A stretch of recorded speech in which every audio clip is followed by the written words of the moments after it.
The Asus PG348Q is, on paper, the ultimate gaming monitor you can buy right now. It combines every possible feature that you could want, including a massive 34-inch widescreen panel that's curved and uses IPS technology. Plus it can run at up to 100Hz and has G-Sync. Some smaller gaming monitors can run at even higher refresh rates, but otherwise there's literally nothing else available now that you could add to this display.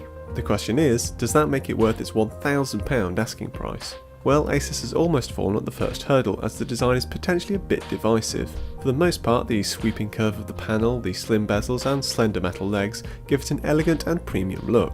However, the faux brushed metal trim at the front, the circuit board design on the back, and the copper painted sections might not be to everyone's taste. It's certainly not ugly, but neither is it exactly a safe option.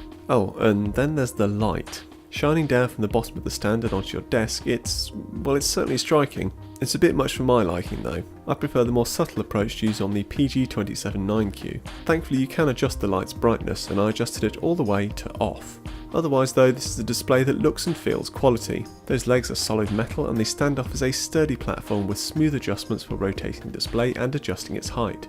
The tilt motion is a bit stiff, but it's easy enough to use. You can't spin it into portrait mode though, which if nothing else does make plugging in cables a bit more awkward. One thing to watch out for is that if one of those legs comes off the edge of a table, the whole display will come tumbling down. It's pretty unlikely as it stays fairly secure even when knocked, but it's something to bear in mind if the desk you'll be putting it on is open at the back, or if it's in a generally busy area where the screen might get knocked. In comparison, a stand with flatter, larger feet will be far less prone if it gets bumped into.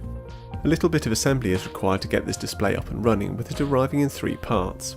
However, there's no need to grab a screwdriver and all the pieces fit together easily. You'll just need to be careful not to lose the 2 little thumb screws. If you do want to do away with the stand altogether, there's also the option of a Vaser mount.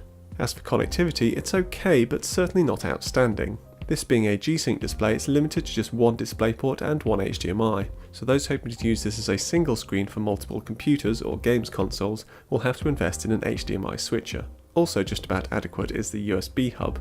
You get 4 USB 3 ports, but they're all situated on the back where they're pretty inconvenient to reach. I'd have preferred to see a couple of these on the side.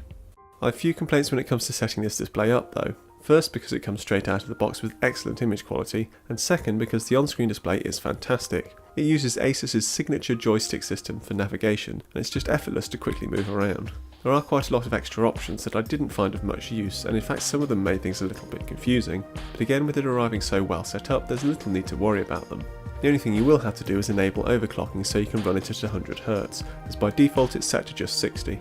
I was intrigued to see if the overclocking actually affected image quality, so tested out both 60 and 100Hz, but found the results to be essentially identical, so there's no worry that you're compromising image quality for speed.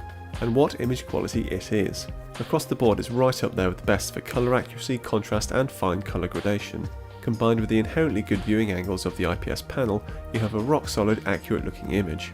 There are better screens for pure colour accuracy and contrast, but only really from panels aimed squarely at professional imaging use. Add in the 21:9 aspect ratio and a huge screen size and it really is quite something to behold. This is most felt when gaming, where the extra peripheral vision and curved panel gives you a real wraparound sensation and competitive advantage. Crank the screen up to 100Hz and turn on G-Sync and, well, it really is as good as you can get, assuming your graphics card can cope with the resolution and frame rate. Even the speakers pack a half decent punch. All this said, I did find this monitor look just a little grey and washed out when watching movies, no matter what settings I changed, at least compared to my day-to-day ViewSonic monitor. It's certainly still very watchable and according to test data it performs well, but I'll be intrigued to see if the Acer X34 performs differently when I get it in for testing next week. Also, it's watching movies where you're most likely to notice the slight backlight bleed from the corners and any IPS glow when viewed off-axis.